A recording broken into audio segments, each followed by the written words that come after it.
جبر شهر لگل امریکا و اسرائیل لإيران پیلک برفره یا جکاراویتنا کارمندان دست بگیریه. غلام حسین محمدی جیگر وزیر کار و اولهیان جواکی ایران راگاند کو جبر شهر 2 میلیون کسان کار خوش دستانه جکاراویتنا بکومی یا کارکر و کارمندان بویا یک جمجارین هری دیار کرین گوتو بجین دناوا ایرانیان لسر تورین جواکی خودانکار و برپرسین حکومت جی و که حفظنگرنا هزا کار ویه که به ناف دکن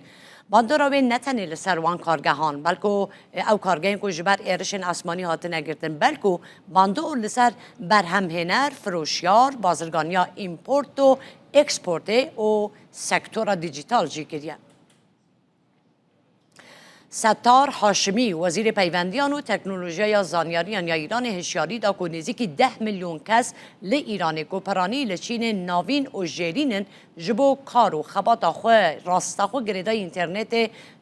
یا به استقرار و بردوامی آستنگیان دگشتنا اینترنت دا دکاره گفه لکار وان کسان بگه وی هشیاری دایه که قطبونا اینترنت دکاره انجامین کور ین جواکی و آبوری بخوره بینه رخصنا نت بلاکس روژا سه شنبه 21 نیسان راگاند کو قطبونا اینترنت لإیران کتیا روژا خوی یا 53 امین و بکارهنر زیدتری 1248 جمیران جتورا جهانی به پارمانه هرا و سازیه در راپورت خود نویسی توی که رایدارین ایران حول دادن گشتنا سنوردار جبو هنک بکارهنر و کارسازان پیش بخن لی انجام مروی و آبوری ین وان سنوردار کرنان هر گودچه زیدتر دبینن